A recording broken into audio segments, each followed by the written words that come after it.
with another video for you guys. Thank goodness for that. Claire's coming back with the videos, but I am here basically to discuss what happened at Roxy's vet appointment. Now on Friday the 26th of May, Roxy went to the vet for her behavioural problems and her anxiousness in here, as well as her back problems. Now this was a half-hour appointment we had at the vet, which turned into an hour. So I'm going to keep a long story short and basically just briefly tell you guys what happened at this appointment. So I obviously went in with my big book, which obviously you guys had seen in my last video with all the problems in it that Roxy has. So we covered the behavioural issues first. So the vet basically gave us some information leaflets after us obviously discussing her behaviour, all that kind of stuff. So I have to read through these behavioural leaflets just for some like advice and some knowledge really. So let me just go through quickly what it is that we've got. So we've got territorial triggers, preventing risk, basic precautions, boundary of territory, reducing the things that trigger territorial behaviour. I have fear related aggression. I have barking, so different ways of barking: territorial barking, attention seeking, howling barking when left alone, and fear defensive barking. So that's a couple of things about barking. I have treating a fear of car journeys using desensitization and counter conditioning. And then I have treating a noise fear using desensitization and counter conditioning. So quite a few things there to read for them, and obviously I think the information would be quite beneficial and quite knowledgeable really. I have looked at a few things on Google, but people say that's the kind of worst thing you could do for things and conditions and stuff, is to Google it. So I am going to read these leaflets. I haven't yet read these leaflets yet. My shifts have been back to being a little bit crazy, and they will be crazy for the next couple of weeks really. So I'll try and fit videos in as and when I can really. But yes, so that was one of the things that we get given from the vet, was these wee information leaflets to read. And after going over all the information and basically her giving us some advice, which is all she could really do at the moment for her behaviour, we decided to take this advice, because if we don't take the advice that's given to us and we come home and we're like, well, I'm not going to do this, I'm not going to do that, I'm not going to follow through on that, then when we go back to the vet for a follow-up, she's going to say, right, so how did you get on doing this? How did you get on doing that? And I'll be like, well, we didn't do this, we didn't do that. Then she's going to turn around and be like, well, what are you doing here? Like, if you're not going to follow vet advice, then what is the point in you even coming here and making consultations and spending £29.50 for a consultation? That kind of thing. So the advice that the vet gave us, we carried out. We were advised to basically make a den for Roxy so that she feels safe with the noise related issues that we have going on up the stairs, which is what we done. So I decided to pull out my travel crate, which we used on holiday. Now the girls, and let me just make this clear, the girls are not crated, they still free roam day and night when we're out or when we're in bed. So they still free roam the living room. The crate is just merely up because it's a safe place. It is not closed at all at any time, day or night. It is left open to them for whenever they want to go in, or whenever Roxy feels as if she needs to hide away. That is basically why we have set it up, so she can go and hide away and feel safe if she feels scared or anything like that. So hence why I'm in a bit of a different area in the living room. I've just basically turned my camera around a wee bit and I'm sitting more to the other end of the living room, because here is where I have decided to set up the crate, or should I say the den. And let me just turn the camera around and show you what we have done. Okay, so this is, hello, this is a crate that obviously we took away on holiday, a bit of an eyesore in our living room. You can understand why I decided not to film in front of it. But yes, so this is a crate that we took on holiday. I decided to buy a cover So I have like a comfort blanket for Roxy, and of course Pixie can go in as well. It's not just for, let me just come over a wee bit, it's not just for Roxy. If Pixie feels as if she wants to go into a safe place, then that's fine with her, you know, that it's open to the both of them. I can't stop Pixie from going in. So this is a comfort blanket I decided to pick for them. It goes along with the cushion bed which I decided to put in here. Now I could have just put a blanket in there, but I wanted it to feel comfortable for them because she might just go in there and sleep at night, you never know. But yes, so the bed was about £25 and the blanket was about £10 or something like that. So that is her kind of safe area, and it's big enough for her to go and lie in. The cover that's on the top, we were advised to put a cover over the top so that it kind of secludes the area so it's not open. Oh, I'm out of focus. Oh, hello. Yes, so it's not open to everything, so it's kind of covered and secluded. So this is a cover that we got from our bed. This was on mine and Jamie's bed, basically to protect the duvet covers from you know, any sickness, or if they had a wee accident or anything like that, then our bed covers were protected. So this already has the dog's smell on it, so I thought I would just put this over, and you know, it's big enough to cover a bit of the front so that there's only a small opening, and the sides and the back and stuff. That was another bit of advice that the vet had gave us to set up. So obviously we shopped around Pets at Home because our vet is actually in Pets at Home. It's at the back of the Pets at Home store. So we obviously came out of the vet appointment and just shopped around Pets at Home and decided to pick up a bed, a blanket and a few other supplies that we needed as well, like food and poop bags and all that kind of stuff. So with that, she has a safe place to go to if there's any noises up the stairs or anywhere, you know, if the window's open on a hot day and there's car exhausts or cars going by that are really loud, because you know you get all these idiots on the road that like to rev their exhausts and zoom up the street as if they're cool and all this kind of stuff. So that kind of frightens her as well, which is a shame. And I can't not have a window open because it gets really hot and stuffy in here, especially with the way the weather has been the last couple of days. It has been like super warm. It's reached up to 28 degrees Celsius, so it has been really, really hot. But anyway, I'm getting a bit sidetracked. So something else the vet advised us to do was to try an Adapto plug-in or an Adapto collar. Now I decided to go with the Adapto collar. I have looked online and I have seen mixed reviews about the collar, but I am willing to try it. As I said before, you know, if I don't take the vet's advice, then they'll be like, well, what are you doing here? So the collar was probably the best bet for Roxy instead of using the plug-in. So this is a collar here, and she has it on just now at the moment. So this is the Adapto collar. Now some people have said in the reviews that it works, some people have said it doesn't work. Now what the vet has said is that usually people find it works at the tail end of the 4 weeks. So it takes a bit of time obviously for it to work. It's not like an instant relief, I don't think, but people tend to find that it works at the end of the 4 weeks. But because of that, they're like, well, I've had this on my dog for a month and it's not worked, so I'm not going to buy another one because it is expensive.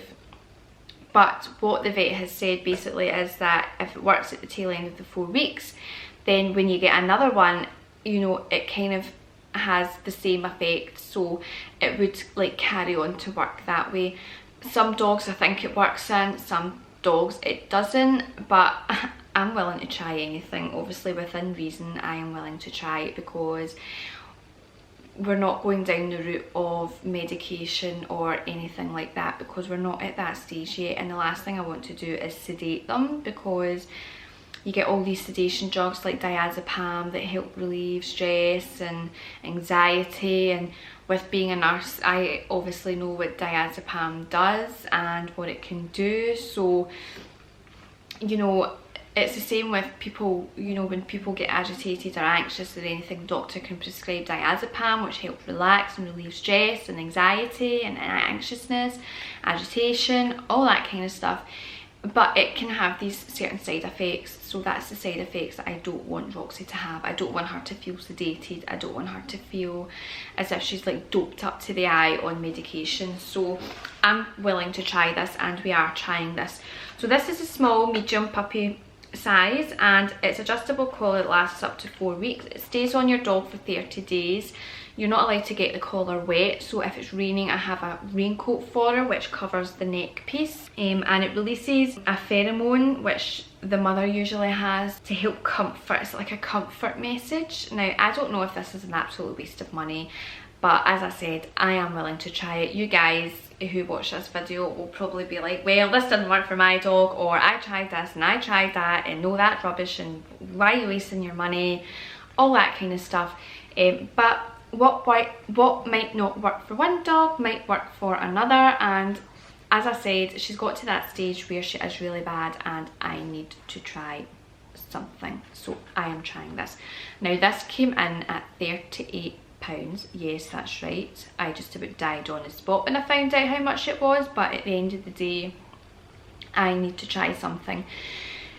So I think my overall bill for the whole day, my vet consultation was £29.50, and then I got obviously something else from the vet which I'll discuss in a wee minute, so that kind of bumped it up to about £53. And then when I actually shopped around Pets at Home to get the adapter collar, the bed, the cover, my poop bags, some food obviously because I had to get some more food for the tail end of this month when my big bag runs out, my bill for that Pets at Home alone was £93. So all in all it was about £140 to £150 all in that one day.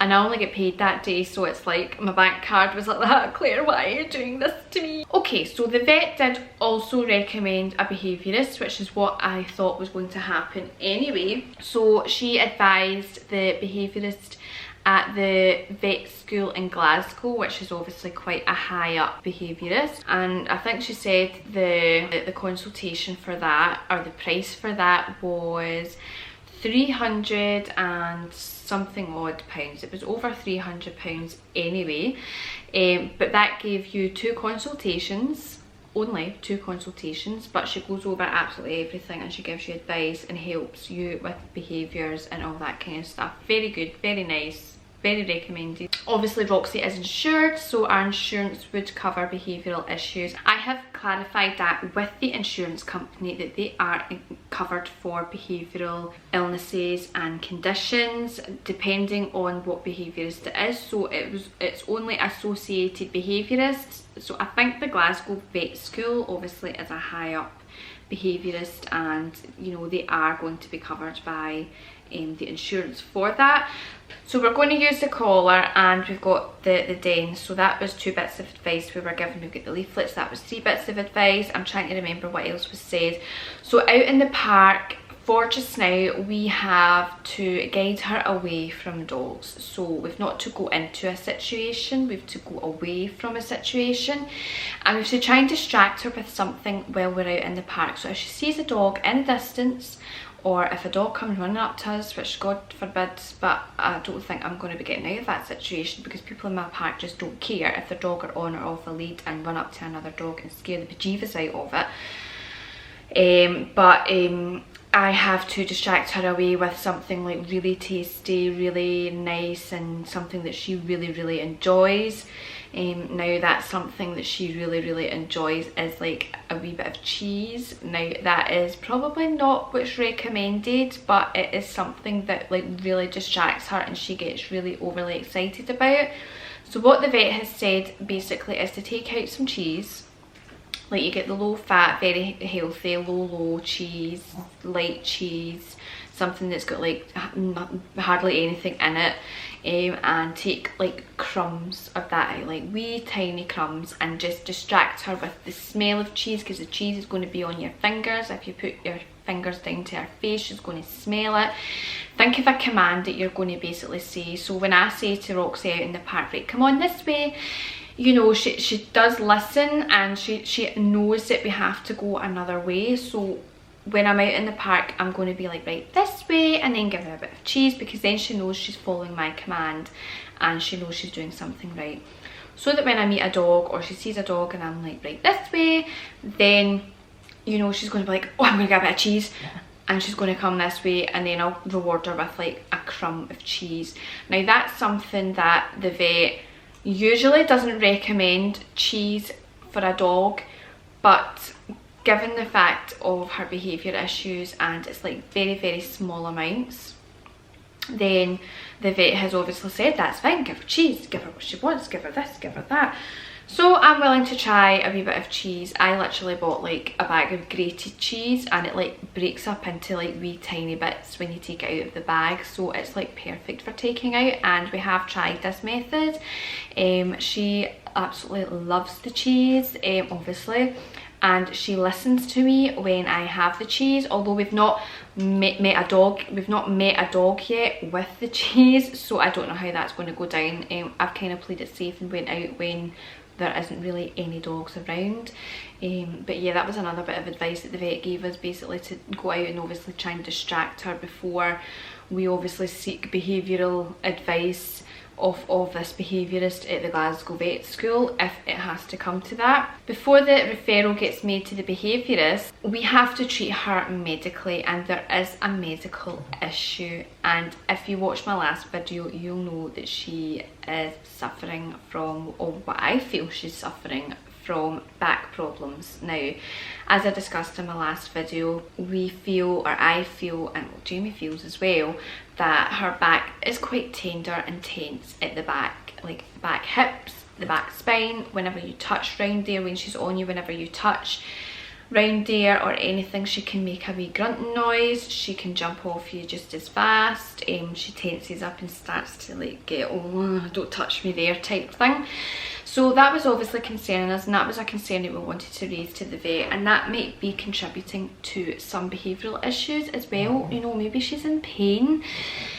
And I remember a while ago I had mentioned this to the vet, I think, and I remember when I looked back, it was the 1st of March of this year, and the vet had obviously done some exercises and it was no cause for concern, there was no issues, so it wasn't a concern at the time. So we came home, that was fine, and obviously since then I still feel that she, you know, has this problem. And when I take her out in the park and she pulls on the lead, whether it's the longest it can go or the shortest it can go, she walks with a curved back, so like her head is here and her butt is basically sticking like right out to the side, and she curves her whole spine, which probably will not help the back issues. You know, it will probably just worsen the back issues, and that might be why she's so sore, I don't know. But the vet obviously recommended a few things for that as well. So when we discussed this with the vet, she obviously done a top to tail examination. She went from the head, she pushed the head down, she went down the spine, and what she done was she felt like, say that's the spine, I'm just doing an example, she kind of felt down the spine, and when she got to the tail end, I was obviously holding her, and she turned, she did say to me, I'm getting next, like near the back, just watch where you put your hands, just in case she knits. So she was going further down, and when she got to the back end of the back, like just above the hips, well, she just about took off. She kind of let out a wee kind of jump. She tensed up completely.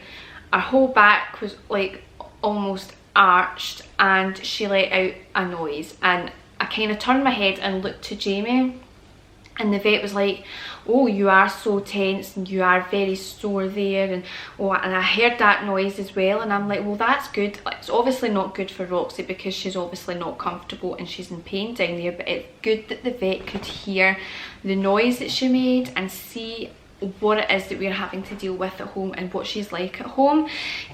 So with that, she then went to the legs to stretch the legs out, and her legs just weren't stretching at all. She was just refusing to move her legs at all. So her legs were very tense and very tender, so the vet was obviously thinking, well, there is a pain issue here.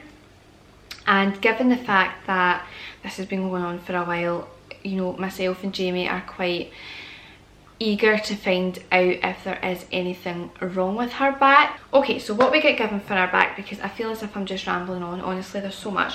So what we get given for her back, so we have to deal with this first before we have to deal with anything behavioural. Like obviously we can do a wee behavioural bit out in the park, we can do a wee behavioural bit in here with the den, stuff like that, and we've got the adaptable collar. But what I got given for her back was pain relief. Now this is for dogs obviously, and it used to be called Loxicom, which she's had before, but they've changed the name to Metacam. So this is it here. If it focuses, it's probably not going to focus, but anyway, this is Metacam, and it's a 1.5 milligram over 1 ml oral suspension for dogs, and it's 10 ml you get, and it's also called Meloxicam. So it's got two different names, and basically what you get in it is a wee syringe and a bottle. Now the bottle has to be shaken well before use, and the syringe basically goes by, you're not going to see that, it's not going to focus. The syringe basically goes by their weight, so if you can see there's like wee numbers on the side, and it goes by their weight. So Roxy is 7.7 kilograms, so she gets to the 7 mark. So what you do once you shake it is you just plug it in basically, so it just plugs, let me do it closer up, it just plugs in. It's going to be blurred because it's focusing on my face, and you just tip it up and you just start. Now it obviously, you start drawing it up, but it comes up with an air bubble, if you can see. Yep, so as you can see there is an air bubble, although it's a bit blurred, there is an air bubble. So what I do is when I draw it up first, this is me coming in with my nursery terms, when you draw the liquid up first, to get rid of that air bubble, usually what I would do is I would, you know, obviously take that out, give it a wee flick to just disperse the air bubbles. But what I tend to do is when I draw it up, as you can see there is air bubbles, but what I do is I just push that back in, and then I basically draw up another amount of solution. So I draw up to the 7 just to get rid of the air bubble, because if there's an air bubble in your syringe, then you know your dog's not getting the full dose. They're obviously missing a certain mil or a milligram or whatever it is that they're missing. So that is what I tend to do. So I tend to get rid of the air bubble first. So she's not due this tonight, so I don't need to give her this just now. Okay, so she gets this at tea time, and she only gets it once a day, and she really likes it. Like she is terrible for medication and taking medicine. Like whenever I've had to give her medicine before, she's like heck no. But she really likes the flavour of this. I don't know if it's like a certain taste or a meaty kind of flavour, I have no idea. But she really enjoys taking it, which is good for me because then I know she'll have it. And you're eyeing me up just now, aren't you? Oh, yes she is. Oh dear. Oh, you're not happy? You sore? Is your wee sore back? Are you on medication? Are you not well? Are you on medication? You on pain medicine? Can I have a kiss? You on pain medicine? Is your wee sore back?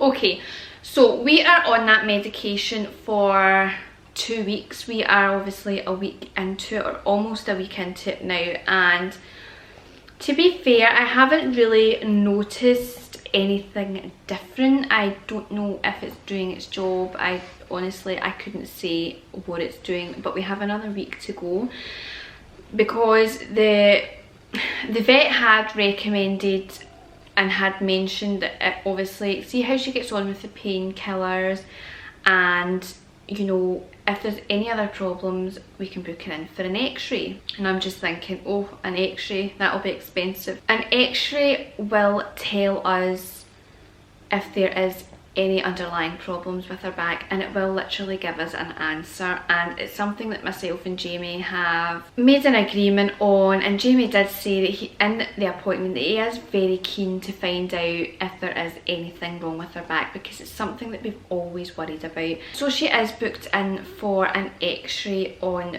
Friday the 9th of June, which is next Friday, and she is on the pain medication until her x-ray. So the x-ray is covered for insurance, which is really good, because obviously they have to be put under anaesthetic to get the x-ray, and they're going to be taking about 4 to 5 pictures of her back, spine and legs, just to find out if there is anything wrong with her bones or any joints, anything like that. Then we will find out if there is any issues, which is something that I am really worried about. I am really stressed about, because obviously we're doing something about her back now. I think I'm just worried about the results of the x-ray. Like, just now, to me, there's nothing to say that she has something wrong with her back, although on the back of my mind I'm thinking there's something wrong, but there is nothing confirmed that there is anything wrong with her back.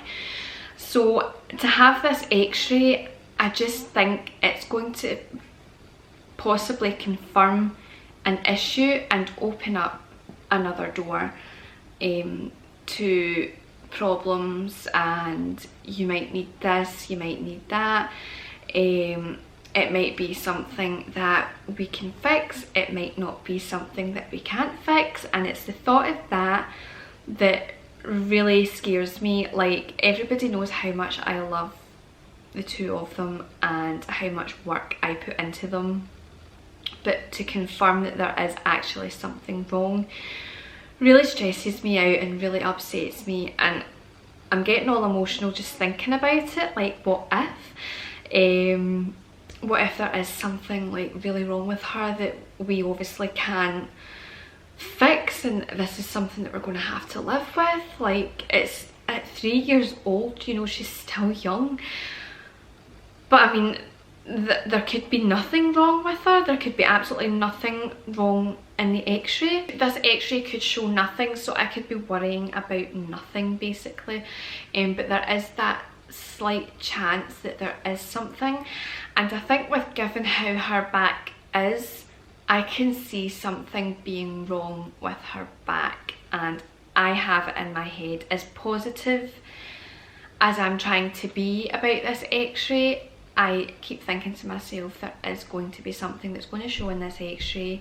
I'm trying to be positive, I'm trying to think positive, but part of me really thinks that there is going to show, this x-ray is going to show something wrong with her back, and it's how I am going to deal with that if the vet come back and say we've found something, we can't do anything about it, or we can do something about it. Like, I really don't know how I'm going to take it if there is something. I'm obviously going to be really upset, because I'm obviously upset just thinking about it. Like, it's ridiculous. Like, there might not even be anything wrong, and I'm sitting here ready to bawl my eyes out thinking that there is something wrong.